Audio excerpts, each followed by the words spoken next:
오늘 본문에 있는 말씀을 통해서 우리의 사명은 더 분명하고 확실합니다. 그런 제목의 말씀을 살펴봅니다. 러시아가 목숨 걸고 우리나라 기업을 지켜주는 기업이 있는데 삼성입니다.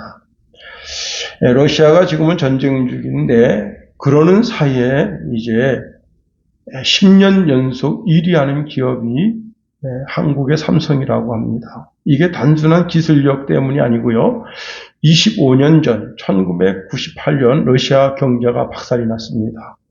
전 세계 기업들이 다 빠져나가는 거죠. 여러분 우리나라가 지금 IMF 본다 하잖아요. IMF 오게 되면 모든 기업이 다 빠져나가는 겁니다. 그런데 삼성만은 끝까지 버텨줬다는 겁니다. 모든 기업이 다 빠져나가는데 삼성은 빠져나가지 않고 그러는 가운데 러시아가 이제 삼성한테 600만 달러 돈을 빚졌습니다. 그래서 러시아가 이렇게 말했습니다. 우리가 건물로 갚겠다. 그래서 이제 삼성은 600만 달러짜리 건물 하나를 거저 얻게 됐습니다. 자, 그 건물을 소유하고 있으면서 너희들 힘드니까 세는 내지 마라. 그래서 이제 건물 임대료를 안 받고요. 그렇게 하면서 이제 러시아가 다시 경제 회복을 하게 되고 건물값이 몇 배로 올랐죠. 그런데 러시아는 이렇게 이제 삼성이 그 자리를 지켜줌으로 말미암아 경제 회복하는 버팀목이 될 수 있게 된 겁니다. 그리고는 그 건물을 다시 러시아에다가 되돌려 주었다 하는 겁니다. 그래서 그때 그 정을 잊지 못해서 25년 동안 변함없이 삼성을 자국의 기업인 것처럼 그렇게 사랑해 주고 있다고 하는 겁니다. 여러분, 한번 어려울 때 우리에게 도움을 주는 것을 생각하고 끝까지 변치 않는 의리, 이게 불공의리 아닌가 그런 생각을 가지게 되고요. 우리도 변하지 말아야 할 것이 있는데 하나님이 우리에게 주신 사명이 무엇인지 분명하게 이해하고 그리고 변치 말아야 하는 겁니다. 의심이요 참으로 무서운 병입니다. 의심은 단순히 믿지 못하는 마음이 아니라 확실성을 요구하는 인간의 마음이라 할 수 있습니다. 그래서 이러한 의심은 믿음과 대비될 때가 있습니다.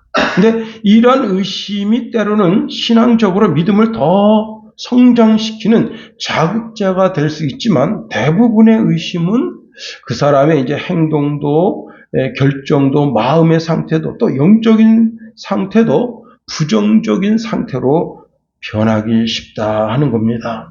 오늘 본문에 이런 단어가 있네요. 참말이요 거짓이 아니니 그랬습니다. 이게 뭡니까? 지금 누군가 사도 바울의 사도성에 대해서 의심하고 있다는 겁니다. 그런데 자, 지금 여기 에베소 교회는 젊은 주의 사자 디모데가 가 있습니다.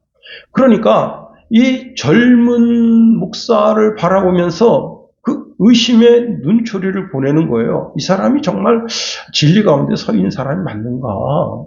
지금 이 에베소 지역에는 지금 이제 아뎀이라고 하는 어마어마하게 큰 신전이 있고요. 그 신전에 수많은 그 사제들, 여사제들이 계속해서 이제 성매매를 이루고 그렇게 막 진행되어 가고 있고, 또 그 다음에 이제 여기 율법주의자들, 또 그 다음에 영지주의자들, 그들이 막 끊임없이 이제 회유하는 그런 상태 속에 있는 성도들이 지금 사도 바울에 대한 의심성, 그 다음에 디모데에 대한 의심성을 드러내므로 이제 흔들리고 있을 때, 그때 그런 배경 속에서 오늘 본문의 말씀이 주어지고 있다고 하는 겁니다. 우리가 오늘 본문에 있는 말씀을 통해서 세 가지로 한번 살펴보려고 합니다. 첫 번째는요, 우리의 대속자는 오직 예수 그리스도뿐이라는 겁니다. 오늘 본문의 핵심을 짧고도 명확하게 담아주는 단어가 있는데 그게 대속물이라는 단어입니다. 대속물. 6절 상반절에 이렇게 말씀하고 있네요. 그가 모든 사람을 위하여 자기를 대속물로 주셨으니 그랬습니다. 자, 여기 예수 그리스도께서 십자가의 대속의 사건을 말하고 있습니다. 자, 우리가 이 사실을 의심하면 모든 게 흔들리는 거죠. 그죠? 모든 것이 무너지는 겁니다. 야고보서 1장 6절 8절에 오직 믿음으로 구하고 조금도 의심하지 말라. 의심하는 자는 마치 바람에 밀려 요동하는 바다 물결 같으니 이런 사람은 무엇이든지 주께 얻기를 생각하지 말라. 두 마음을 품어 모든 일에 정함이 없는 자로라 말씀하십니다. 믿음을 견고하게 해야 하는데 그 견고한 믿음을 허물어뜨리는 게 바로 의심이다 하는 겁니다. 자, 우리의 신앙은 하나님을 전적으로 신뢰하는 신앙 가운데서 시작된다는 겁니다. 기도도 마찬가지죠. 자, 의심하는 자는 바람에 밀려 요동하는 파도와 같다는 거예요. 안정성이 없다는 거예요. 그러니 결국은 응답하심을 받지 못한다. 그러므로 야고보 사도는 조금도 의심하지 말라 말씀합니다. 자, 의심은 두 마음을 품은 거예요. 그래서 야고보 사도가 이렇게 말하고 있습니다. 두 마음을 품었다. 이 두 마음을 품었다고 하는 것은 원어적으로 보면 두 영혼을 가졌다는 거예요. 자, 한 영혼은 하나님이죠. 성령 하나님의 영혼을 잡을 것이냐? 다른 마음은 뭐예요? 마귀 마음. 이 마귀가 이 유다의 마음에 의심의 눈초리를 보내고 그 다음에 결국은 예수님 배신하게 하는 그런 엄청난, 그래서 이 의심하는 자는 양다리를 걸친 자입니다. 결국 의심하는 자는 신앙 중심을 잃게 되고 일상 속에 불안이 스며들면서 영적으로는 아무런 일도 열매도 맺지 못하는 상태에 놓이게 되는 겁니다. 그렇습니다. 자, 기도가 그와 같다면 신앙도 마찬가지죠. 의심하는 신앙이 어찌 되겠는가 하는 겁니다. 본문에 이렇게 말씀하고 있네요. 그가 모든 사람을 위하여 자기를 대속물로 주셨으니 그가 예수 그리스도시죠. 모든 사람을 위하여, 불특정 다수입니다. 자, 예수님 시대로부터 지금까지 모든 사람이라고 하는 의미도 있지만 동서남북 세상의 모든 사람이라는 뜻을 가지고 있습니다. 그러나 우리가 바울 당시를 가보면 당시 유대인들이 이방인들에게 가지고 있던 멸시천대의 마음이 얼마나 가득했던 시대인지 알 수 없습니다. 그런데 예수님은 유대인만이 그리스도인이 아니라는 거예요. 어느 특정한 계층, 특정한 문화권, 그런 문화권에 있는 사람들만 위해서 오신 것이 아니라 온 인류를 위해서 오셨다 하는 겁니다. 그리고 자기를 대속물로 주었다는 겁니다. 여기 대속물이라고 하는 단어를 개역 성경에는 속전이라 했어요. 속전. 속전이라고 하는 게 뭐냐면 노예나 죄수의 몸값이라는 거예요. 은삼십이죠. 자, 그런데 여기 속전이라는 단어는 신약 성경엔 여기 한 번만 딱 나옵니다. 자, 그리스도께서 자신의 몸값으로 우리를 죄로부터 해방시키셨다는 것입니다. 자, 이게 무슨 말씀이냐? 그리스도의 대속의 사건은 아담 이후에 죽은 모든 사람들을 그 값을 다 지불했다는 거예요. 다 살릴 수 있다는 거예요. 다만 여기서 중요한 포인트가 있는데 그것이 뭐냐면 예수 그리스도를 구주로 받아들이는 자들에게 죄와 사망의 멍에를 꺾어 주신다 하는 겁니다. 예수님께서 십자가에서 다 이루었다 말씀하십니다. 그 말을 이제 잘 풀이해서 보면 모든 값을 다 지불했다는 겁니다. 이제 우리는 믿기만 하면 된다. 로마서 10장 10절 13절에 보니까 사람이 마음으로 믿어 의에 이르고 입술로 시인하여 구원에 이르느니라. 성경에 이르되 누구든지 그를 믿는 자는 부끄러움을 당하지 아니하리니 헬라인이나 유대인이나 헬라인이나 차별이 없습니다. 한 분이신 주께서 모든 사람의 주가 되사 그를 부르는 모든 사람에게 부유하시도다. 누구든지 주의 이름을 부르는 자는 구원을 받으리라. 영접하는 자, 곧 그 이름을 믿는 자들에게는 하나님의 자녀가 되는 역사가 있다. 우리가 천국 가면 세 번 놀란대요. 첫 번째, 꼭 왔어야, 와서 있으실 분이 안 오신 거야. 아니, 의외인데? 아니, 그분이 왜 없지? 그 다음에 두 번째, 저 인간은 지옥 갔어야 되는데 어떻게 여기 와 있지? 그렇게 놀란다는 거예요. 그리고 가만 생각하면서, 내가 그리스도 예수의 은혜로 여기 와 있구나. 예. 그래서 세 번 놀란다는 겁니다. 여러분, 절대 변하지 말아야 할 것은 오직 예수 그리스도의 피로만 우리가 구속 곧 죄사함을 받았다는 사실입니다.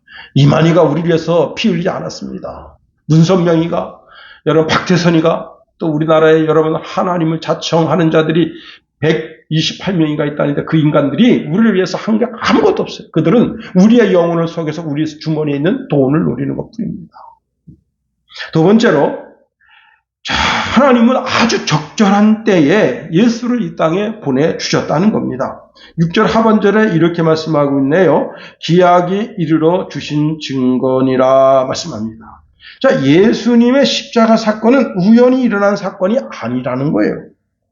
하나님이 정확한 때, 정확하게 그 사건이 일어나게 하셨다는 겁니다. 그러므로 인위적으로 사람이 어떻게 한 게 아니야. 하나님의 정확한 타이밍 속에서 이 땅에 그리스도께서 오시는 사건이 일어났다 하는 겁니다. 자, 예수님의 십자가의 구속의 사건은 하나님이 정하신 정확한 때 일어났다는 겁니다. 그래서 여기 기약이 이르러 그 말은 그 자신의 시간, 그 자신의 때라고 번역될 수 있습니다. 자, 그리스도께서 이 땅에 오신 사건, 자, 고난의 시간, 죽음의 시간, 부활의 시간, 이 모든 타이밍이 아주 적절한 때 일어났다는 겁니다. 그리고 더 놀라운 것은요, 로마가, 이 유대라는 나라를 지배하고 있는 겁니다. 그 문화권 속에서. 여러분, 지금 전 세계를 이제 미국이 이렇게 선도해 나가는 가운데, 여러분, 그 문화의 영향력을 지금 우리가 K-팝 그래가지고, 제가 이제 어디를 갔더니, K-팝 음식점이 있더라고요. 근데 그 바로 옆에가 K-팝 뭐냐면 커피숍이에요. 근데 내가 이거 누구를 겨냥한 건가 깊게 생각했습니다. 누구를 겨냥해서 이렇게 K-팝 대중음식점, K-팝 커피숍 이렇게 돼 있어요.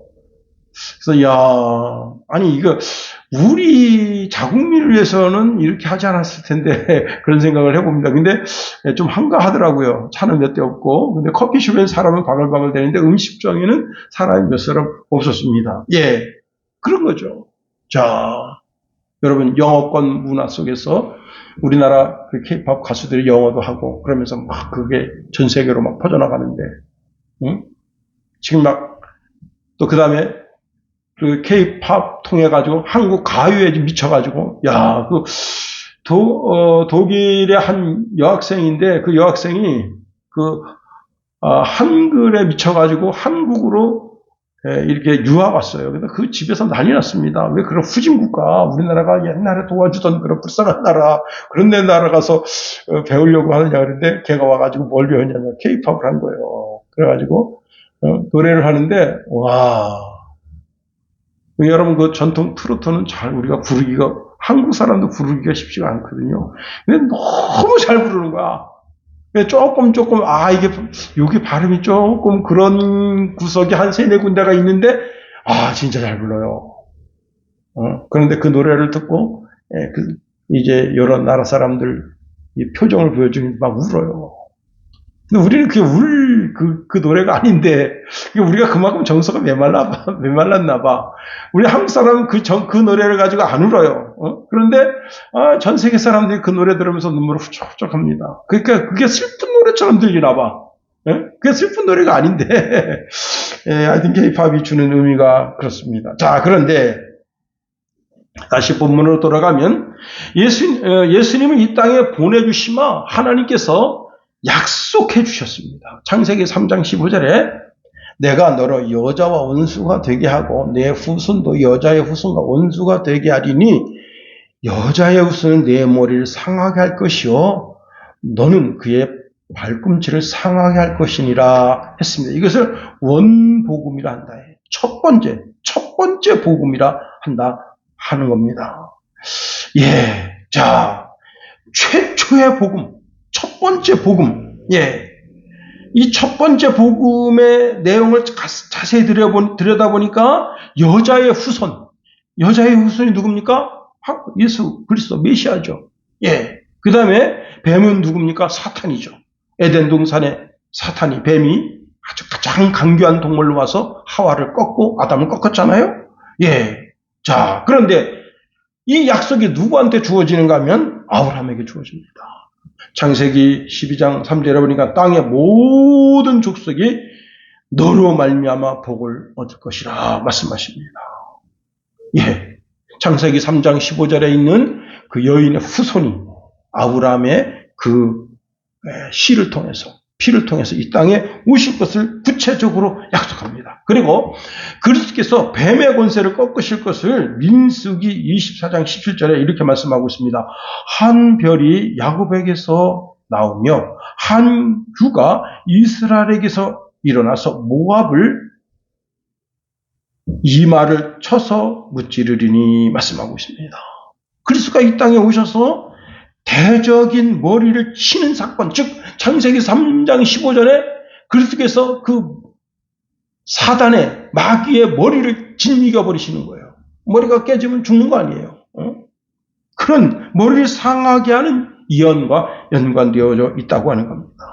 여러분, 구약의 예수 그리스도에 관한 예언이 수도 없이 기록되어져 있다는 사실입니다.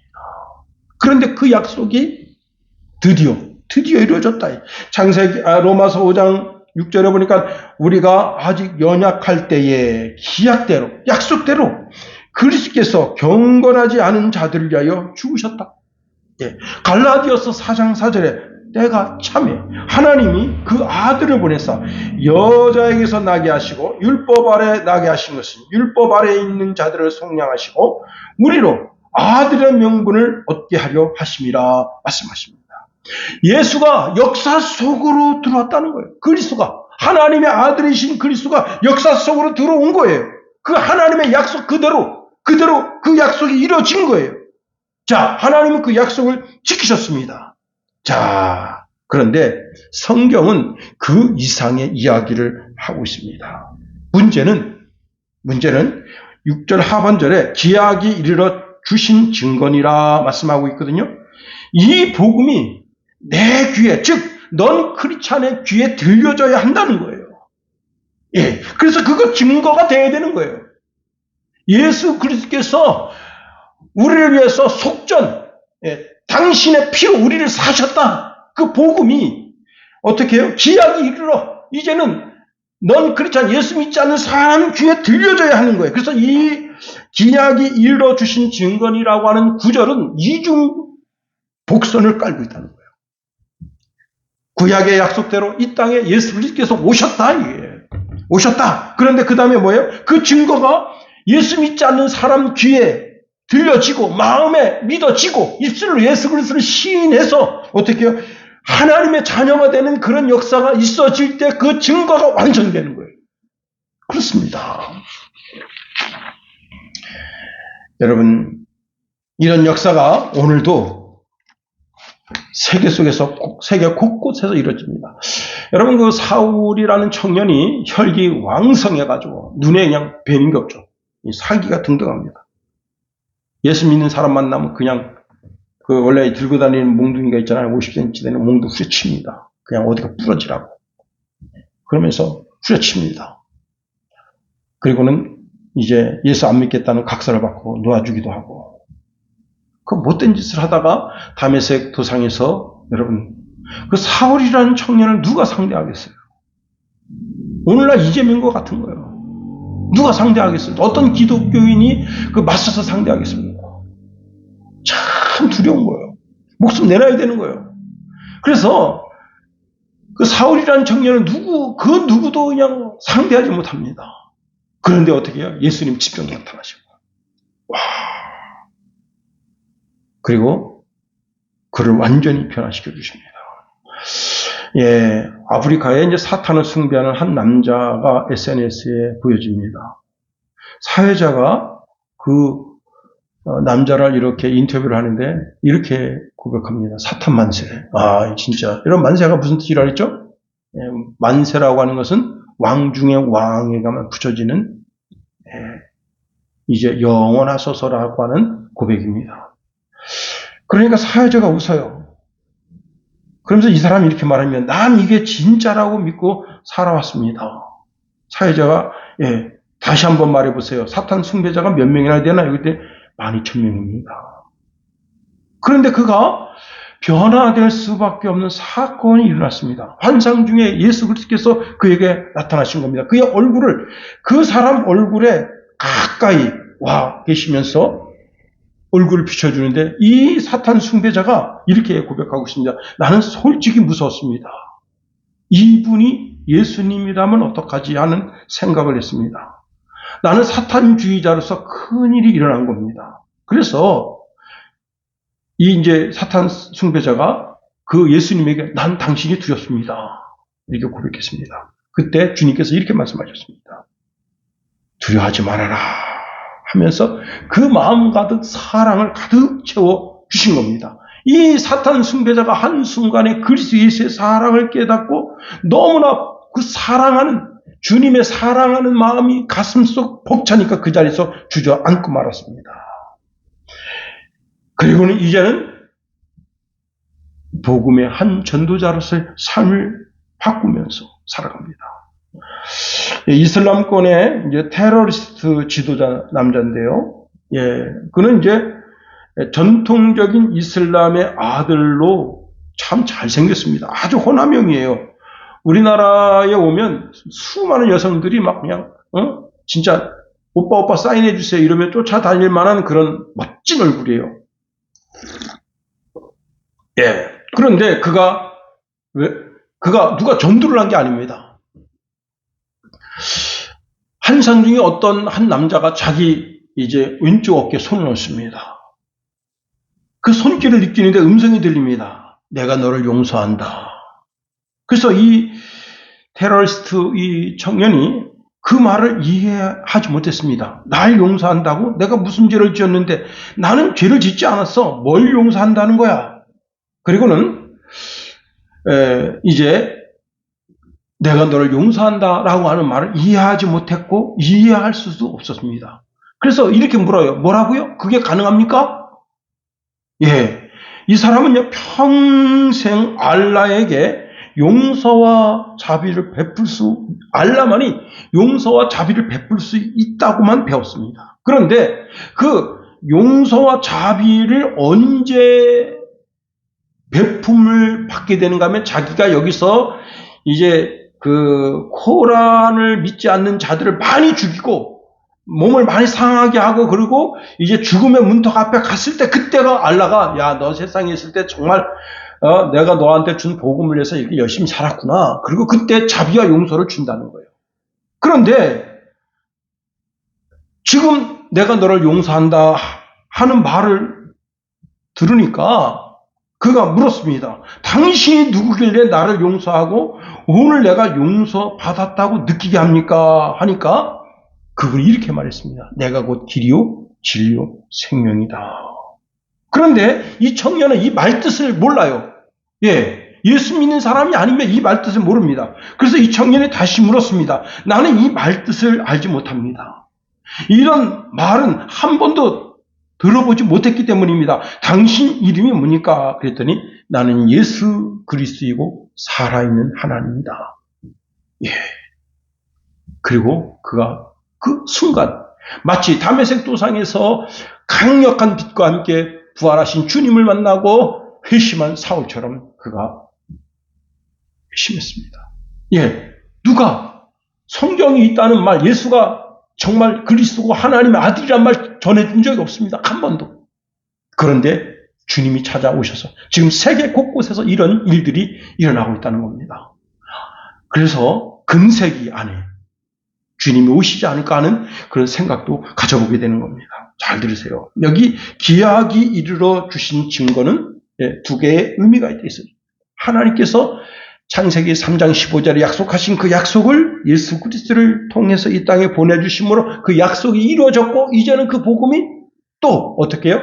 예수 믿지 않는 사람에게 증거되어짐으로 말미암아 그를 통해서 예수 그리스도를 구주라고 고백하는 그 고백이 이루어질 때 그 증거가 완성된다 하는 겁니다.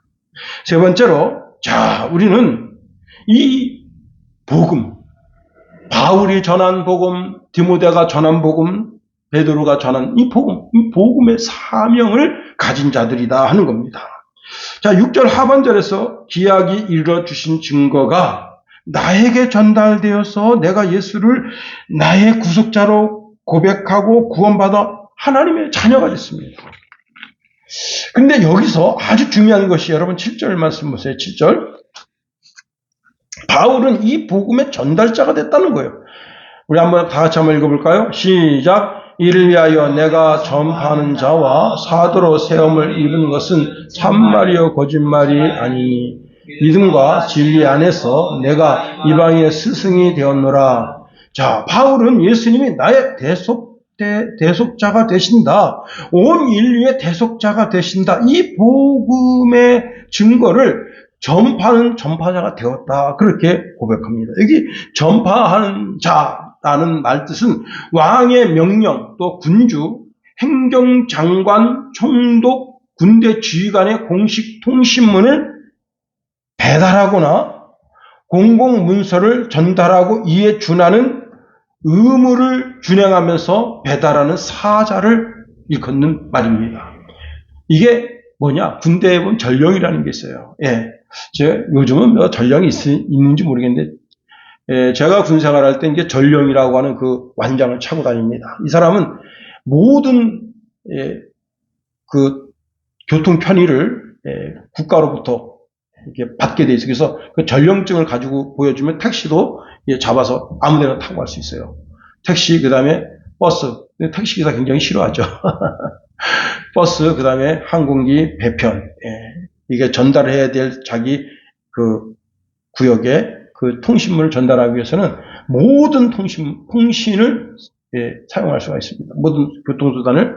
응급병도 이제 응급 환자가 생기잖아요. 그러면 모든 교통수단을 이용할 수가 있습니다. 아무 차나 잡은 거예요. 딱 그때 이제 제가 응급 상황이 생겼는데, 본부중대에 있는데, 이제 본부중대에서, 본부중대로 빨리 초소로, 22초소로 빨리 가라는 명령을 받았습니다. 그래서, 길가에 딱 나서가지고, 제일 먼저 저 딱 잡습니다. 이 사람 모르죠. 근데 이제 오토바이가 잡힌 거예요. 와, 저는 처음 그런 오토바이 타봤습니다. 이게 4기통짜리인데, 와, 진짜 빠르더라고요. 그래서 내가 일단은 비상등을 켜십시오. 모든 신호를 무시하고 지금부터 가십시다. 어디까지 갑니까? 22초소인데 그 초소를 알려주겠습니다. 예.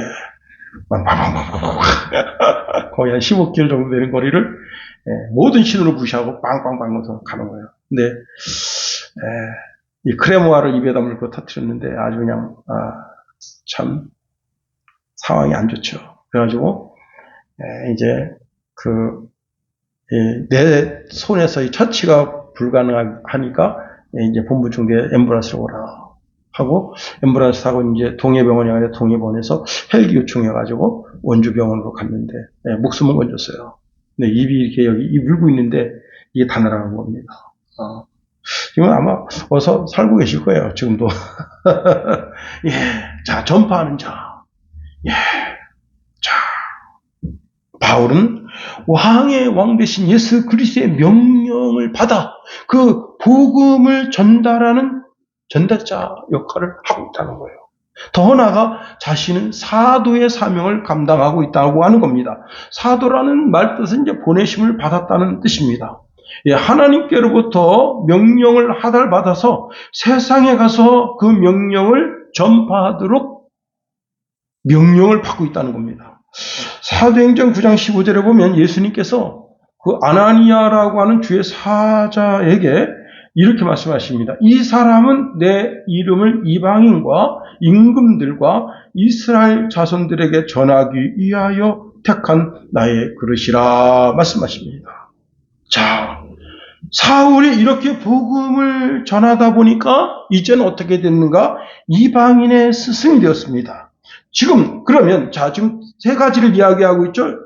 지금 7절 말씀에서 이렇게 전파하는 자가 됐고 사도가 됐는데 그 사명을 감당하다 보니까 내가 이방인의 스승이 되었다. 예. 지금 바울이 지금 이 이야기를 디모데한테 하는 의도가 있다는 겁니다. 자, 디모데가 지금 나이가 어려요. 예. 어리다고 업신여깁니다. 제가 이제 부목사 때 나이 젊어서 이제 목사 됐잖아요. 예? 30 칸 넘어가지고 이제 목사가 됐는데 제가 신방을 갔는데 어느 우리 권사님이 이제 목사님 그 신방 가는데 그냥 가면 안 되니까 뭐 음료수를 하나 사가지고 그래서 이제 한 슈퍼에 들어가서 음료수를 사는데 제가 이제 그 권사님 졸졸졸 쫓아다니니까 어떤 분이 이렇게 물었습니다. 저분은 누굽니까? 그러니까 우리 부목사님이야 그랬더니 그분이 이렇게 말한 거예요. 아유, 부목사님이 너무 애기예요. 아유, 부목사님이 너무 애기예요. 그래서 그 권사님이 이렇게 말한 거예요. 아유, 애기란 말 하지 마. 아들 둘 있어. 너무 애기예요. 그렇죠. 30칸 넘었는데 여러분 양복 쫙 입고 성경책 들고 그 권사님이 준 이제 음료수 한 박스 들고 권사님도 하나 더 사겠다고 막 쫄쫄 지형 슈퍼로 생각되니다 했더니 그렇게 다니는데 우리가 뭐 그 말 뜻이 뭐예요? 젊은 목사가 뭘 하겠나? 뭘 알겠나? 신학교 막 졸업해가지고 물론 뭐 7년 동안 공부했지만 뭘 알겠나 하는 그런 뉘앙스 의미가 그분에게 있는 거예요. 그런데 그런 소리 하지 마. 우리 목사님 아들 둘 있어. 예, 참. 디모데가 나이가 어리니까 어리다는 이유로 업신여김을 당하는 겁니다. 제가 아까도 말씀드렸죠. 여기 지금 강력한 게 뭐냐면 영지주의입니다. 영지주의. 영지주의자들이 보면 참 그 영지주의 잣대로다 보면 이 디모데 목사가 정말 어리석은 인간이거든요. 그 다음에 율법주의자들이 보세요. 율법주의자들이 그 잣대로 보면 디모데가 정말 어리석은 인간이거든요. 그냥 계속 공격해 들어오는 거예요. 계속. 네. 그래서 바울이 여기서 무슨 이야기를 하는가 하면 믿음과 진리 안에 있어야 된다는 거예요. 믿음과 진리 안에. 예. 자, 믿음과 진리 안에서 복음을 전파하는 삶을 살면 사도 바울 자신이 이방인의 임금이 이방인의 그 스승이 된 것처럼 너도 이방인의 스승으로서 귀한 사명을 감당할 수 있게 된다는 거예요. 오늘 개개인 모든 그리스도인들이 다 마찬가지죠. 믿음과 진리 안에 서야 되는 거예요. 믿음과 진리 안에 서 있지 못하면 넘어지는 거예요. 그래요. 응? 자, 우리 모두는 세상으로 보냄을 받고 있습니다. 이제 우리가 수요 예배를 마치고 교회 문을 박차고 또 3일간 세상에 나가서 살게 됩니다. 세상으로 보냄을 받습니다. 우리 속에 복음을 들고 그 복음을 만방에 전하는 삶을 사는데 우리가 정말 이 세상의 윤리와 도덕보다도 더 정결하게 살아서 정말 하나님의 사람들은 저렇게 깨끗하게 사는구나. 그래서 삶을 보여주고 그리스도 향기가 나서 우리의 삶을 통해서 정말 그리스도는 멋지게 사는구나. 그렇게 하면서 우리 삶이 전도지가 되도록 살기도 하고 때로는 예수 믿으세요라고 간단하게 복음을 전하기도 하고 자, 그렇게 해서 그들을 하여금 여러분 세상 속에 물질 만능주의의 사상에 다 젖어 있으면서 그들이 기독교인들을 바라볼 때 뭐라고 바라보는 거야? 제가 이제 고등학교 때 친구들이 이렇게 말하는 거. 야, 너처럼 공부도 잘하고 그러니까 왜 예수를 믿냐? 왜? 그랬더니 야, 예수 믿는 사람은 뭔가 부족하고 뭔가를 의지하지 않으면 안 될 그 절박함이 있어서 믿는 거 아니야? 응? 그 내가 그렇게 생각하냐? 너같이 똑똑한 애가 왜 예수를 믿냐? 근데 여러분 되게 재밌는 게 뭐냐면 거기 이제 물론 여호와 증인 친구도 있었는데 그 친구 이름 고경진이라는 친구인데 그 고경진이라는 친구가 늘 항상 1등, 2등을 해요. 근데 예수 잘 믿는 친구예요. 응? 그래서 저도 이제 뭐 5등 안에 들기도 하고 또 좀 더 밀려서 7, 8등 하기도 하고. 근데 걔네들하고 이제 나하고는 틀린 게 뭐냐면 걔네들은 이제 어쨌거나 춘천시에서 이제 그 정상적인 그런 루트를 통해서 교육받은 애고 난 시골에서 이제 와서 정말 그냥 부처주의 그냥 공부하는데 매진하는 애고. 그러니까 이게 수준이 틀린데 걔가 이제 내가 예수 이렇게 믿고 막 전도하고 그러니까 야, 너 같은 애가 왜 예수 믿냐? 예. 그렇습니다. 여러분, 예수님은 우리를 세상 속에 보내시고 있다. 세상에서 소금의 직분을 감당하네요. 마태복음 5장 13절에 너희는 세상의 소금이다. 소금이 만일 그 맛을 잃으면 무엇으로 짜게 하려? 후에는 아무 쓸데없어 다만 밖에 버려져 사람에게 밟힐 뿐이다 했습니다. 주님은 우리를 세상의 빛이라 했습니다. 마태복음 5장 14절 16절에 너희는 세상의 빛이라. 산 위에 있는 동네가 숨겨지지 못할 것이요 사람이 등불을 켜서 말 아래 두지 아니하고 등경 위에 두나니 그러므로 집안 모든 사람에게 비치느니라. 이같이 너희 빛이 사람 앞에 비치게 하여 그들로 너희의 착한 행실을 보고 하늘에 계신 너희 아버지께 영광을 돌리게 하라 했습니다. 빛과 소금의 직분을 감당하라. 그리고 마태복음 28장 19절 20절에 보니까 그러므로 너희는 가서 모든 민족을 제자를 삼아 아버지와 아들과 성령의 이름으로 세례를 베풀고 내가 너희에게 분부한 모든 것을 가르쳐 지키게 하라. 볼지어다 내가 세상 끝날까지 너희와 항상 함께 있으리라 하시니라. 이제 결론입니다. 여러분 모든 게 다 좋아요. 내가 복음을 전파하는 자로 때로는 사도로 내가 입을 나불나불 내서 복음을 증거하는 삶 모든 게 다 중요한데 주님이 이 땅에 재림하신 그날까지 우리 신앙이 변치 말아야 됩니다. 제가 아침에 참 큰 충격적인 소식을 들었어요. 예. 시골 교회에 이제 나오던 집사님인데 이분이 술을 그렇게 좋아해요. 제가 이제 가끔 만나면 눈이 충혈되어 있고 얼굴이 술 선배님, 아이고 왜 그러세요? 아 선배님 제가 좀 취했습니다. 조금 드셔요. 아 근데 그게 안 되네요. 근데 이제 강경화가 왔습니다. 간암까지 갔어요. 그래서 병원에서 당신이 이러면 죽습니다. 그래가지고 그때 정신 차리고 시골교회 갑니다. 열심히 신앙생활했어요. 그런데 시골에 목사님이 조금 이상하게 마음을 먹으셔가지고 이분을 집사에서 평신도로 내려놨습니다. 그리고 원래 이제 직업상 이분이 이제 그 주일을 성사하지 못하는 거예요. 그러니까 한 달에 2번은 지킬 수 있고 2번은 못 가요. 직업상. 그러면 저 같았더라면 그분 그 성도님한테 이제 그러면 이제 주일날 못 쓰면 월요일날 쉬는 거 아니겠어요? 월요일날 교회로 오세요. 저랑 같이 주일 예배 드리십시다. 이렇게 하고 그분 신앙을 이렇게 견인했으면 좋은데 그냥 징계를 해버린 거예요. 그래서 그때 시험 들고 안 나가게 된 거예요. 그리고 다시 그놈의 술을 입에다 대기 시작한 겁니다. 문제는 다시 간이 나빠진 거예요. 그런 상태에서 이분이 뭘 먹었냐면 친구들이 이제 회를 사다가 회를 먹었습니다. 회가 되게 무서운 게 뭐냐면 건강한 사람한테 아무 문제가 안 생겨요. 근데 그 회에 이제 기생충 같은 것이 몸을 뚫고 파고 들어가서 간에 집착돼가지고 폐혈증으로 죽은 겁니다. 오늘 아침에.